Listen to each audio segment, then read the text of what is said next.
Selamat pagi anak-anak. Hari ini kita memasuki pelajaran IPA. Seperti biasanya, sebelum kita memulai pelajaran kita berdoa dulu menurut agama dan kepercayaan masing-masing. Berdoa dimulai.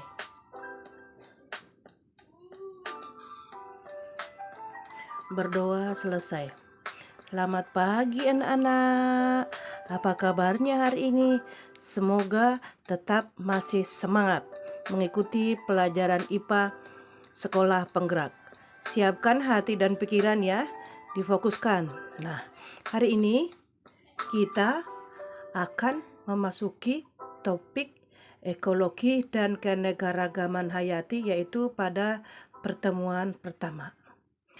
Selanjutnya, di sini anak-anak, di dalam kita memasuki pelajaran IPA, topik yang keanekaragaman adalah yang perlu kita ketahui adalah, kita perhatikan dulu seperti apa. A. Bagaimana pengaruh lingkungan terhadap suatu organisme.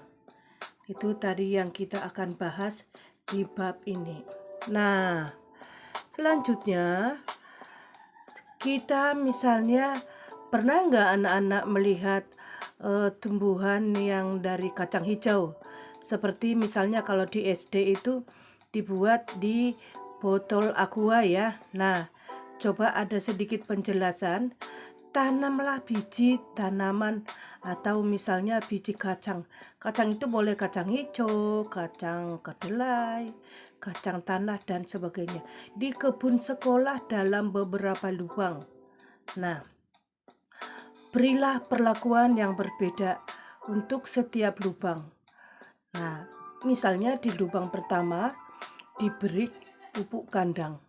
Yang lubang kedua diberi pupuk urea, sedangkan lubang yang ketiga diberi pupuk kompos dan lubang yang keempat tidak diberi pupuk. Siramlah secukupnya secara teratur.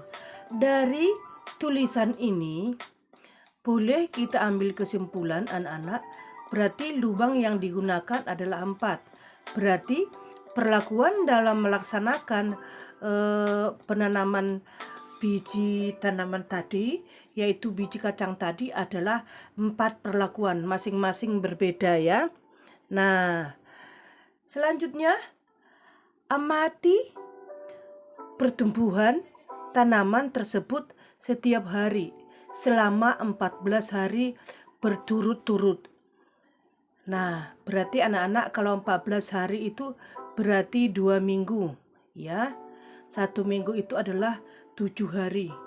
Nah, catat data pertumbuhan tanaman setiap harinya. Nah, dicatat seperti apa datanya.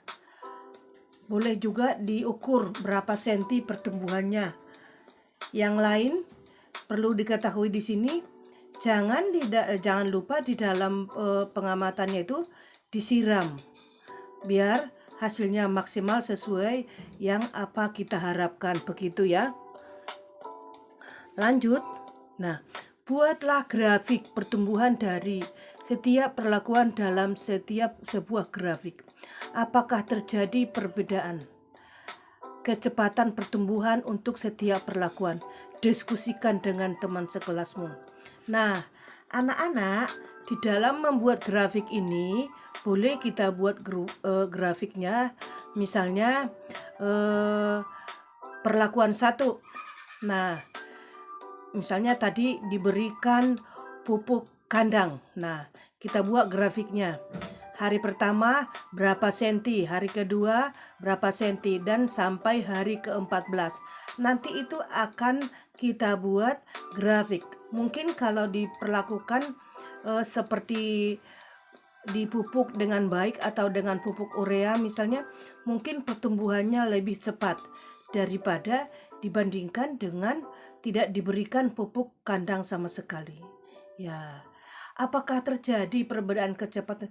Jelas sudah terjadi ya anak-anak ya, Kenapa? Karena nanti ada 4 kesimpulan atau 4 yang kita dapatkan perbedaan hasil karena dilakukan dengan 4 perlakuan. Begitu ya anak-anak ya. Nanti anak-anak boleh diskusi dengan teman-temannya. Masuk kita dari pertama, lingkungan makhluk hidup. Nah, kalau yang dikatakan anak-anak, makhluk hidup ini berarti dia ini tergolong di dalamnya manusia, hewan, dan tumbuhan. Sedangkan hewan itu juga anak-anak macam-macam.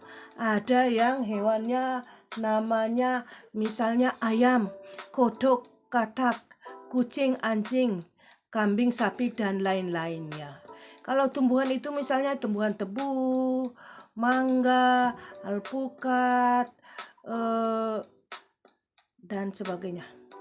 Nah, anak-anak di sini kalau manusia hanya manusia jenis kelaminnya laki-laki dan perempuan. Hasil percobaan pada kegiatan persepsi yang telah kalian lakukan menunjukkan bahwa kecepatan pertumbuhan tanaman berbeda-beda setiap perlakuannya. Hal ini berarti lingkungan berpengaruh terhadap kehidupan suatu organisme.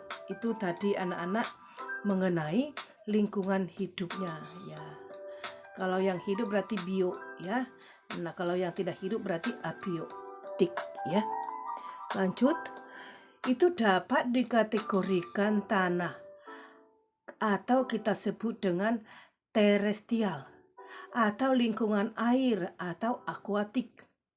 Apapun lingkungannya, kemampuannya organisme menopang hidup tergantung pada faktor-faktor tertentu yang dapat diklasifikasikan sebagai benda tidak hidup atau yang kita sebut dengan tadi abiotik, atau benda hidup yang kita sebut dengan, kalau yang benda hidup disebut dengan biotik.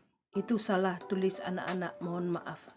Selanjutnya sudah tahu tadi benda tidak hidup dan benda hidup.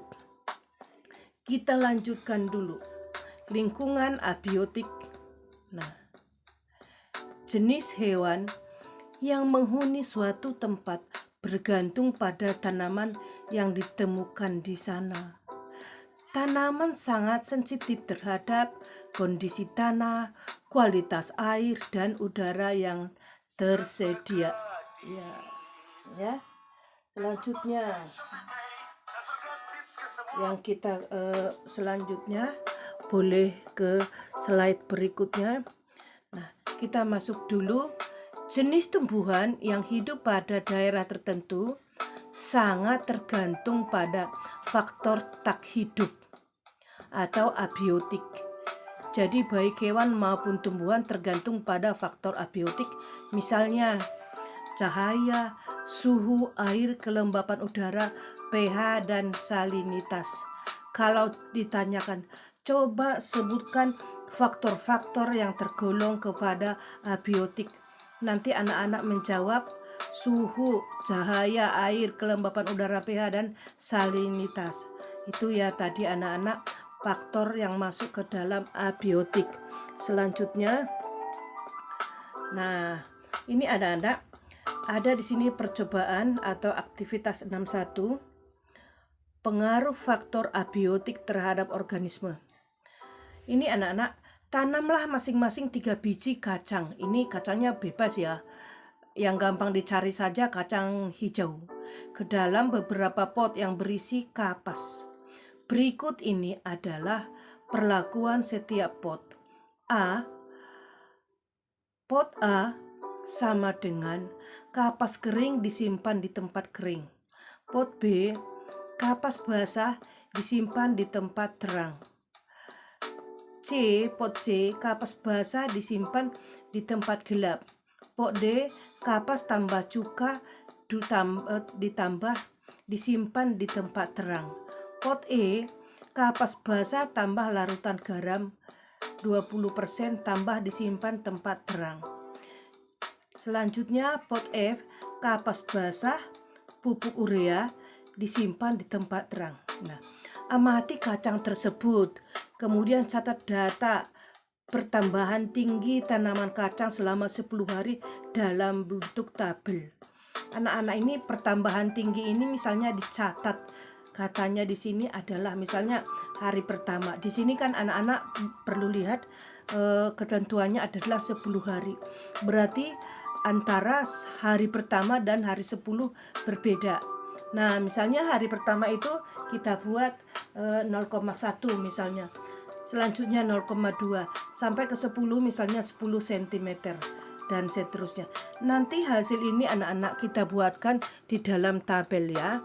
Nah, selanjutnya kita akan menjawab pertanyaan berikutnya. Nah, apakah variabel bebas dan terikat dari percobaan? Nah, ini anak-anak nomor 1 ya. Ini boleh dicari jawabannya apa itu sains pada bab 1 semester 1 sekolah penggerak kelas 7. 2. Apa hipotesis yang dapat dibuat dari percobaan? Nah, anak-anak harus menyebutkan hipotesisnya. 3. Buatlah grafik pertumbuhan kacang untuk setiap perlakukan. Grafik itu maksudnya anak-anak kan ada di situ 7 perlakuannya. Pot ini pot A sampai F. Nah, pot A dan sampai F itu berarti grafiknya 7. Apa kesimpulan percobaan? Maksudnya yang ditanyakan di sini kesimpulan percobaan itu dari antara pot A sampai pot F ya anak-anak. Di mana lebih tumbuh cepat, di mana lamban, di mana yang mati, di mana yang subur dan sebagainya. Kita masuk dulu ke lingkungan biotik. Kehidupan suatu organisme sangat dipengaruhi keberadaan faktor biotik seperti tumbuhan, hewan, dan organisme lainnya. Interaksi antara organisme ini mungkin bermanfaat bahkan merugikan bagi organisme itu sendiri. Dapat terjadi langsung ataupun tidak langsung. Nah, itu lingkungan biotik. Lanjutannya, interaksi antara makhluk hidup ini dapat berubah kompetisi, predasi, atau hubungan interaksi lainnya. Apakah manusia terlibat? Jelas ya, manusia pasti terlibat ya, karena dia itu termasuk golongan makhluk hidup. Intervensi manusia adalah faktor yang paling berpengaruh terhadap lingkungan hidup. Benar anak-anak, manusia itu sangat besar peranannya dalam lingkungan hidup ya. Selanjutnya boleh kita lihat pembukaan lahan, perkebunan, dan pembuatan kota, jalan raya, semuanya secara dramatis mempengaruhi lingkungan hidup. Akibat dari perbuatan manusia ini banyak dihasilkan polusi yang merusak lingkungan. Nah, maksudnya di sini anak-anak, kalau yang dikatakan misalnya pembukaan lahan, perkebunan, itu kan jelas kalau hutan sudah digundulin, pasti nanti ada lahan yang sudah digunakan sebagai bahan perkebunan. Jadi hutan-hutan sudah ditebang. Nah, terus pembuatan kota atau jalan raya. Nah, selanjutnya boleh kita lihat dulu ke bagian akibat dari pembuatan manusia ini banyak dihasilkan polusi yang merusak lingkungan. Nah, seperti apa? Anak-anak coba diperhatikan gambar. Gambar apa anak-anak ini? Nah, diperhatikan dulu pada gambar A. Di situ pada gambar ini, gambar A ya. Gambar A ini adalah pohon yang sudah ditebang. Ini posisinya adanya di hutan. Nah, setelah nanti pohon ini ditebang, nanti dia akan digunakan sebagai lahan perkebunan. Anak-anak, tadi pertamanya gambarnya dari sini. Nanti kita lihat dulu gambar yang kedua ini. Ini adalah perkebunan kelapa sawit, ya. Tadinya lahan perkebunan sawit ini adalah hutan. Tapi setelah dipotong pohon-pohon atau kayu-kayu yang sudah besar, nanti akan dijadikan menjadi lahan perkebunan. Itu tadi sudah jelas ya nak, penebangan pohon untuk perkebunan. Selanjutnya, penebangan pohon untuk pembuatan kota.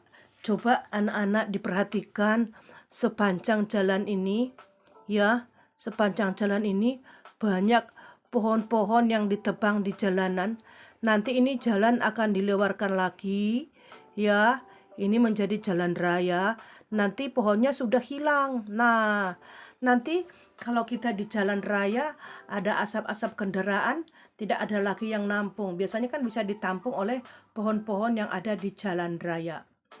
Itu tadi mengenai penebangan pohon untuk pembuatan kota. Selanjutnya, anak-anak perhatikan gambar. Di situ ada gambar penebangan pohon untuk pembukaan lahan. Anak-anak, dasarnya ini pembukaan lahan ini berasal dari pohon atau yang ditebang, hutan tadi yang sudah ditebang, dan kemudian lahan digarap menjadi lahan pembukaan pertanian misalnya. Seperti pada gambar akan mau digunakan sebagai lahan pertanian, ya. Itu penebangan pohon untuk pembukaan lahan pertanian. Mungkin anak-anak sudah jelas, semoga memahaminya ya. Selanjutnya, anak-anak, hari ini pelajaran kita sudah selesai, ya. Semoga materi yang Ibu berikan bermanfaat buat anak-anak, ya, dipahami. Nah, karena pelajaran kita sudah selesai, tadi kita memulai pelajaran dengan doa. Sebaiknya kita juga mengakhiri pelajaran kita dengan doa. Mari kita berdoa anak-anak menurut agama dan kepercayaan masing-masing. Berdoa dimulai.